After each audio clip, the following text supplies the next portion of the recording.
Assalamualaikum warahmatullahi wabarakatuh. Saya Iin Kusini, PGSD 3C, STKIP NU Indramayu. Saya membuat video ini untuk tugas mata kuliah konsep dasar PKN tentang pelaksanaan HAM di Indonesia. Pertama, yang akan saya sampaikan apa dan mengapa HAM itu. Istilah hak memiliki banyak arti. Bisa juga diartikan sesuatu yang benar atau kekuasaan yang benar. Sedangkan asasi berarti bersifat dasar. Sehingga hak asasi manusia adalah hak yang bersifat dasar atau hak pokok yang dimiliki oleh manusia, seperti hak hidup, hak berbicara, dan hak mendapat perlindungan serta hak memeluk agama. Ada sejumlah hak yang tidak dapat dicabut atau dihilangkan, seperti kebebasan berbicara dan berpendapat, kebebasan beragama dan berkeyakinan, kebebasan bersikap bersifat, dan hak untuk mendapatkan perlindungan yang sama di depan hukum. Hak asasi manusia itu tidak boleh dicabut karena manusia adalah ciptaan Tuhan. Maka hak asasi manusia adalah hak yang melekat pada diri manusia dan merupakan hak yang diberikan sebagai karunia Tuhan. Karena semua hak asasi manusia itu dari Tuhan, maka tidak diperbolehkan ada pihak lain termasuk manusia kecuali Tuhan itu sendiri yang akan mencabutnya. Di balik adanya hak asasi manusia yang perlu dihormati, mengandung makna adanya kewajiban hak asasi dari setiap orang.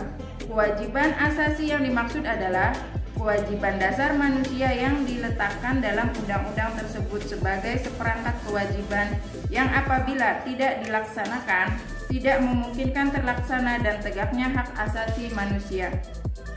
Sedikitnya ada 5 hak asasi manusia yang telah mendapat pengakuan dari masyarakat dunia, yaitu 1. Kebebasan berbicara, berpendapat, dan kebebasan pers. 2. Kebebasan beragama.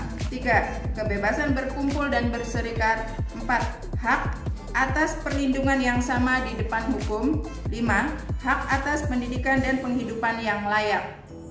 Istilah hak asasi manusia dalam Undang-Undang Dasar 1945 secara eksplisit tidak ada, namun secara implisit kita dapat menafsirkan bahwa hak asasi manusia dapat ditemukan pada bagian pembukaan Undang-Undang Dasar 1945 alinea pertama dan pada bagian batang tubuh Undang-Undang Dasar 1945 pasal 27 sampai dengan pasal 31.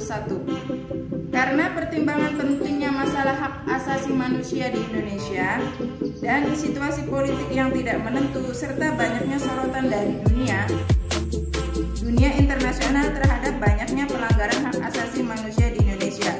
Sedangkan peraturan perundangan yang dapat dijadikan dasar atau landasan oleh pemerintah untuk menindak para pelanggar hak asasi manusia belum memadai, maka pada tahun 1998 dikeluarkanlah sejumlah peraturan tentang hak asasi manusia, sedangkan Undang-Undang tentang hak asasi manusia mengacu pada Undang-Undang Nomor 39 Tahun 1999, Undang-Undang Dasar 1945 pasal 27 sampai dengan pasal 31. Karena pertimbangan pentingnya masalah hak asasi manusia di Indonesia dan situasi politik yang tidak menentu serta banyaknya sorotan dari dunia internasional terhadap banyaknya pelanggaran hak asasi manusia di Indonesia.